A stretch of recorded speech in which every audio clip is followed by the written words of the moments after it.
കോൺഗ്രസ് പാർട്ടിയുടെ വിജയപ്രതീക്ഷ തകർക്കുന്ന ശബ്ദ സന്ദേശങ്ങളാണ് സമൂഹ മാധ്യമങ്ങളിൽ വൈറലാകുന്നത്. നഗരസഭാ തെരഞ്ഞെടുപ്പ് ആസന്നമായ വേളയിൽ ആലപ്പുഴയിലെ കോൺഗ്രസ് പാർട്ടിക്കുള്ളിലെ ഗ്രൂപ്പ് പോര് രൂക്ഷമാകുന്നു. കോൺഗ്രസ് പാർട്ടിയിലെ ചിലർ ഇടതുപക്ഷവുമായി രഹസ്യധാരണ ഉള്ളതായി പറയപ്പെടുന്ന സാഹചര്യത്തിലാണ് ഇത്തരം ശബ്ദ സന്ദേശങ്ങൾ പുറത്തുവരുന്നത്. എന്തായാലും ഇത് പാർട്ടിക്ക് വിനയായി മാറുമോ എന്നാണ് നേതൃത്വം ആശങ്കപ്പെടുന്നത്. പ്രിയപ്പെട്ടവര്, നമ്മുടെ ഇപ്പം പുത്തനങ്ങാടി മണ്ഡലത്തിന്റെ കൺവെൻഷന്റെ ഫോട്ടോ ആണ് ഇട്ടിരിക്കുന്നത്. നമ്മുടെ മണ്ഡലം പ്രസിഡന്റ് എന്ന് പറഞ്ഞാൽ നല്ലൊരു വ്യക്തിയാണ്, പാർട്ടി കൂറുള്ള ഒരു മനുഷ്യനാണ്. പക്ഷെ പുള്ളിയെ മണ്ഡലം പ്രസിഡന്റ് ആയിട്ട് ഇരുത്തിയെങ്കിൽ പോലും പുള്ളിക്ക് സ്വതന്ത്രമായിട്ട് പ്രവർത്തിക്കാനുള്ള ഒരു സ്വാതന്ത്ര്യം ഇല്ല എന്നുള്ളത് നമുക്കും പുത്തനങ്ങാടി മണ്ഡലത്തിലുള്ള എല്ലാവർക്കും അറിയാവുന്ന സംഗതി. കാരണം പുള്ളി വയലാറുള്ള ആളാണ്, ഇവിടെ വന്ന് താമസിക്കുന്നു, വോട്ട് ഇപ്പോൾ അവിടെയാണ്. അതൊക്കെ പൊയ്ക്കോട്ടെ, ഞാനതൊന്നും അല്ല പറയുന്നത്. പുള്ളി ഗ്രൂപ്പിൻ്റെ പേരിൽ ഷാനിമോൾ ഉസ്മാൻ നിർദ്ദേശിച്ചത് കൊണ്ട് അത് സുനിൽ ജോർജിൻ്റെ സപ്പോർട്ടിൽ വന്ന ഒരാളാണ്. പക്ഷേ വന്നോട്ടെ, നല്ലൊരു മണ്ഡലം പ്രസിഡന്റാണ്, നമ്മളെല്ലാം അംഗീകരിക്കാം. പുള്ളി വിളിച്ച ഇന്നേ വരെയുള്ള കമ്മിറ്റിയിൽ പുത്തനങ്ങാടി മണ്ഡലത്തിലുള്ള ഒരുമാതിരിപ്പെട്ടവരാരും പോയിട്ടുമില്ല. ഇവർ വല്ല കമ്മിറ്റികൾ കൂടുന്നുണ്ടെങ്കിൽ 4-5 പേരെ വെച്ച് കമ്മിറ്റിയും ശരിക്കും നടന്നിട്ടില്ല ഇന്ന വരെ. അത് പുള്ളിക്ക് പറയാം, പുള്ളിക്ക് തന്നെ അറിയാം പ്രവർത്തനം നടക്കുന്നില്ല. കാര്യം നമ്മുടെ സംഘടനാപരമായിട്ട് നടക്കാത്തതുകൊണ്ട് പുള്ളിക്ക് തന്നെ മാനസികമായിട്ട് വിഷമമുണ്ട്. പുള്ളി പലവരേക്കും പറഞ്ഞിട്ടുമുണ്ട്, ഞാൻ രാജിവെച്ച് പോകുന്നു. പക്ഷേ പുള്ളി വെക്കുന്നതിൽ ഞങ്ങളെല്ലാം താല്പര്യപ്പെട്ട ഒരു കക്ഷിയാണ്. താല്പര്യമായിട്ട് വെച്ച് കഴിഞ്ഞപ്പോഴത്തേക്ക് ഞങ്ങൾ ഓർത്ത് നല്ലൊരാളായിരിക്കും എന്നുള്ളത്.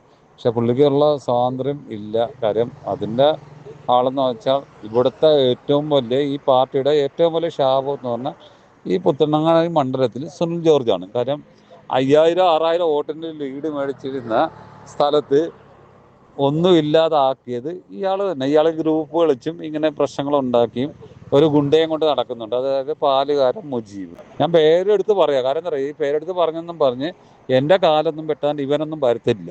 അവൻ വെട്ടാൻ വന്നാൽ അവൻ്റെ രക്തത്തിലുള്ള ആരാണെന്നുള്ളത് നമുക്കറിയാം, എന്താ ചെയ്യേണ്ടതെന്നും അറിയാം.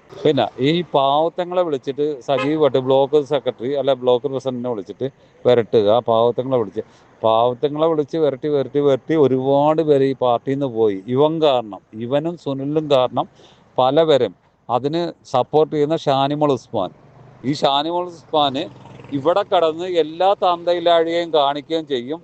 മേൽക്കടകത്തിൽ പോയി എല്ലാവരെയും മണിയടിച്ച് സ്ഥാനങ്ങൾ മേടിക്കും. ഈ പാർട്ടി ഇത് മനസ്സിലാക്കുന്നില്ലല്ലോ. ഈ പാർട്ടിക്ക് എന്ത് പറ്റി?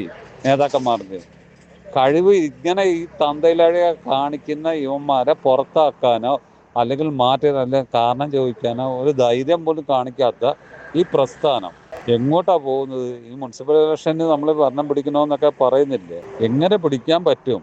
കാര്യം ഇവനെപ്പോലെ ഉള്ളവന്മാരുണ്ട്. കാരണം മണ്ഡലം കൺവെൻഷൻ വെച്ചാണ് എത്ര 4-3-7 പേരെ വെച്ചാണ് കൺവെൻഷൻ വെക്കുന്നത്. ഒരു ആലശ്ശേരി വാർഡ് കൺവെൻഷൻ പോലും വെച്ചാൽ പോലും ഇതിനിൽ കൂടുതൽ ആളുണ്ടാവും. അത്രയും പോലും ആളില്ലാതൊരു കൺവെൻഷൻ, അത് UDFന്റെ കൺവെൻഷൻ. എന്ത് അതപ്പതിനാ പാർട്ടിയുടെ പോക്ക്? ഈ പാർട്ടി നേതാക്കന്മാർക്ക് ഇത് മനസ്സിലാക്കാനുള്ള കഴിവില്ലേ? എന്തിനു വേണ്ടി ഇവർക്ക് വേണ്ടി സപ്പോർട്ട് ചെയ്യുന്നു? അതുകൊണ്ട് ഞാൻ ഈ മെസ്സേജ് ഇടുന്ന അതാണ്. എന്തറിയാവാ, ഇത്രയും പാർട്ടി അതപ്പതിക്കേണ്ട കാര്യമുണ്ടോ? ഈ സുനിൽ ജോർജ് എന്ന് പറഞ്ഞ ഈ വ്യക്തി, അയാൾ ഞങ്ങളുടെ പുത്തനങ്ങാടി മണ്ഡലത്തിൽ പോലും ഇപ്പൊ താമസക്കാരനല്ല, വോട്ടറല്ല. എന്നിട്ട് പോലും പുള്ളിക്ക് ആകെ വേറൊരു മണ്ഡലത്തിൽ പോലും ഗ്രിപ്പില്ലാത്ത കൊണ്ട് ഒരു ഉണ്ടയും കൊണ്ടാണ് നടക്കുന്നത്. ആ ഉണ്ടയെ ആരെങ്കിലും പിടിച്ചത് തള്ളിയാൽ പോലും നിലത്ത് വീണ് പോകുന്ന ഒരു കക്ഷിയാണ്. അവനെയും കൊണ്ടാണ് നടന്നിട്ടാണ് എല്ലാവരെയും വിളിച്ച്. കാര്യം യോഗത്തിൽ നിന്ന് ആരെങ്കിലും എതിർത്ത് പറഞ്ഞാൽ ഉടനെ വിളിക്കും. ആരാണ്? സുനിൽ ജോർജ്. അവനോട് വിളിക്കുന്നത്, ഇന്നയാൾ ഇന്നത് പറഞ്ഞ് ഒന്ന് വിളിച്ചോ. അങ്ങനെ ഓരോരുത്തരെ വിരട്ടി ഇങ്ങനെ പാർട്ടി ഇല്ലാതാക്കി വെച്ചിരിക്കുകയാണ്. ഇത് നേതാക്കന്മാർ മനസ്സിലാക്കിയില്ലെങ്കിൽ അടുത്ത ദിവസം ഒരു 10-25 പേര് ഒന്നിച്ച് കോൺഗ്രസിൽ നിന്ന് രാജിവെച്ച് പോകും. ഇതിന്റെ അപ്പുറത്തെ അവസ്ഥയായിരിക്കും പുത്തനങ്ങാടി മണ്ഡലത്തിൽ നടക്കാൻ പോകുന്നത്. പ്രിയമുള്ള വലിയമരം വാർഡ് നിവാസികളെ, നിങ്ങളോട് ആദ്യമായിട്ട് ക്ഷമ ചോദിക്കുകയാണ്. കാരണം ഇതുപോലെ ഉള്ള ഒരു ചർച്ച ഇതിൻ്റെ അകത്ത് ചെയ്യേണ്ടതല്ല. ഇത് നമ്മൾ മറ്റുള്ള പല രാഷ്ട്രീയ പാർട്ടികളുടെ കാര്യങ്ങളും അല്ലാതെ ഒരുപാട് കാര്യങ്ങൾ ചർച്ച ചെയ്യുന്നതാണ്. അപ്പം ഇതുപോലുള്ള ഒരു ചർച്ചയോ ഇതുപോലുള്ള ഒരു സംസാരമോ ഈ ഗ്രൂപ്പിൽ വന്നത് വളരെ ഖേദകരമായ കാര്യമാണെന്ന് പറഞ്ഞാൽ അതിൽ ഞാനും ഉൾപ്പെട്ടതുകൊണ്ട് നിങ്ങളോട് ക്ഷമ ചോദിക്കുന്നു. എങ്കിലും എന്നെപ്പറ്റി ഇത്രയും മോശമായൊരു പരാമർശവും എൻ്റെ ഭർത്താവിനെ പറ്റിയുള്ളൊരു പരാമർശവും വരുമ്പോൾ ഒരു സ്ത്രീ എന്ന നിലയ്ക്കും ഒരു ഭാര്യ എന്ന നിലയ്ക്കും എനിക്കതിൽ മിണ്ടാതിരിക്കാൻ പറ്റുകയില്ല. അതുകൊണ്ടാണ് ഞാൻ അതിന് മറുപടി പറഞ്ഞത്. പിന്നെ ഇതിൻ്റെ അകത്ത് ചർച്ച തുടങ്ങി വെച്ചത് ആരാണെന്നും ഫേക്ക് ഐ ഡിയിൽ നിന്ന് ആ ഫേക്ക് ഐ ഡിയുടെ നമ്പർ ആരുടേതാണെന്ന് വരെ എനിക്കറിയാം. അപ്പം ആ ഫേക്ക് ഐ ഡിയിൽ നിന്ന് വന്നതും വേറുള്ള ഗ്രൂപ്പുകളിലേക്ക് ഇട്ടുകൊടുത്തത് ആരാണെന്നും ഒക്കെ അറിയാം. എൻ്റെ ഭർത്താവ് ഇതിൽ പറഞ്ഞിരിക്കുന്ന ഒരു മെസ്സേജ് സൗത്ത് ബ്ലോക്ക് കോൺഗ്രസ് കമ്മിറ്റിയിൽ ഇട്ടതാണ്. അത് ഇട്ട ഉടനെ അദ്ദേഹത്തെ കൊണ്ട് 5 മിനിറ്റ് കഴിഞ്ഞപ്പോൾ ഞാൻ ഡിലീറ്റ് ചെയ്യിച്ച ഒരാളാണ്. അപ്പം അതിൽ നിന്ന് എടുത്തു കൊടുത്തതും പിന്നീട് ഇതിൻ്റെ അകത്ത് ഇട്ടതും പല ഗ്രൂപ്പുകളിലേക്ക് ഫോർവേഡ് ചെയ്തതും ഒക്കെ നമുക്ക് തെളിയിക്കാൻ ഇപ്പോൾ സൈബർ സെല്ലുകളുണ്ട്. അപ്പം അതാരാണെന്ന് തെളിയിച്ചോട്ടെ. എല്ലാവർക്കും അയച്ചു കൊടുത്തെന്നൊക്കെ ഇതിൽ പറയുന്നുണ്ട്. ഇതിലല്ല, വേറൊരു ഗ്രൂപ്പിൽ പറയുന്നുണ്ട് പലർക്കും അയച്ചു കൊടുക്കുന്നുണ്ട് നാസർ എന്ന്. അപ്പം അതൊക്കെ തെളിയിച്ചോട്ടെ, അതിലൊന്നും ഒരു സംശയമില്ല. പക്ഷെ ഇതിലിങ്ങനെ ചർച്ച വന്നതുകൊണ്ട് മാത്രമാണ് ഞാനിതിൽ പറഞ്ഞത്. വലിയമരം വാർഡിൽ മത്സരിക്കാൻ വേണ്ടി മാത്രം വന്ന ആളല്ല. ഞാൻ കുട്ടിക്കാലം മുതൽ ഞാൻ ജനിച്ചു വളർന്ന വാർഡാണ് വലിയമരം.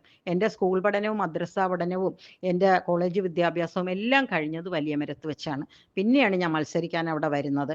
പിന്നെ വലിയമരത്തുള്ളവർക്ക് എന്നെ അറിയാവുന്നതുപോലെ മറ്റാർക്കും അറിഞ്ഞുകൂടാ. ഞാൻ ആദ്യം കൗൺസിലർ കുറച്ചു കാലമേ ഞാൻ കൗൺസിലറായിട്ട് നിന്നിട്ടുള്ളൂ. അത് കഴിഞ്ഞ് 5 വർഷക്കാലം വീണ്ടും നിങ്ങൾ എന്നെ കൗൺസിലറായിട്ട് തിരഞ്ഞെടുത്തു.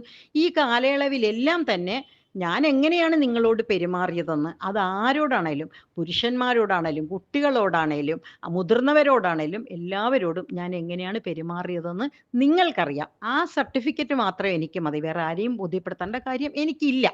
പിന്നെ എന്ത് കാര്യം ആരുടെയിലുണ്ടെങ്കിലും അവർ തെളിവ് സഹിതം പറഞ്ഞിട്ട് എനിക്ക് അതിലും പ്രശ്നമില്ല. ഞാൻ അങ്ങനെ ഒളിച്ചോടുകയോ ഭയന്നോടുകയോ ചെയ്യുന്ന ഒരു വ്യക്തിയല്ല. ഇന്ന് ഈ സമയം വരെയും ഞാൻ മത്സരിക്കേണ്ടെന്നാണ് തീരുമാനിച്ചിരുന്നത്. ഇനി ഞാൻ മത്സരിക്കുകയാണെങ്കിൽ അത് വലിയമരത്ത് തന്നെ മത്സരിക്കത്തുള്ളൂ. ഇനിയും ഒന്നുകൂടി തോൽക്കേണ്ടി വന്നാലും എനിക്ക് കുഴപ്പമില്ല. ഞാൻ വലിയമരത്ത് തന്നെ മത്സരിക്കത്തുള്ളൂ. കാരണം ഞാൻ തോറ്റു കഴിഞ്ഞാൽ അതെനിക്കൊരു നഷ്ടവുമില്ല. കാരണം എന്ന് വെച്ച് കഴിഞ്ഞാൽ ഞാൻ ഇതിൽ നിന്ന് എൻ്റെ എന്തെങ്കിലും പ്രശ്നങ്ങൾ മറയ്ക്കാൻ വേണ്ടിയിട്ട് കൗൺസിലറാകാൻ വരുന്ന ഒരാളോ അല്ലെങ്കിൽ ഇതിൽ നിന്ന് എന്തെങ്കിലുമൊക്കെ സമ്പാദിക്കാൻ വരുന്ന ആളോ ആണെന്ന് ആരും പറയുമെന്ന് എനിക്ക് തോന്നുന്നില്ല. എന്തായാലും ഞാൻ ഈ പറഞ്ഞതുപോലെ വരുന്നെങ്കിൽ അത് ജനങ്ങൾക്ക് വേണ്ടി നല്ല കാര്യം ചെയ്യാൻ വേണ്ടിയിട്ടാണ്. അപ്പം ഞാൻ തോറ്റു കഴിഞ്ഞാൽ ഞാനല്ല തോൽക്കുന്നത്, വലിയമരത്തുള്ള ജനങ്ങളാണ്. അത് അവർക്ക് ബോധ്യപ്പെട്ടിട്ടുള്ള കാര്യമാണല്ലോ. അപ്പം അതുകൊണ്ട് എനിക്കിതിനെപ്പറ്റി വേറൊന്നും പറയില്ല. പക്ഷേ ഞാൻ മത്സരിക്കുന്നെങ്കിൽ അത് വലിയമരത്ത് തന്നെയായിരിക്കും.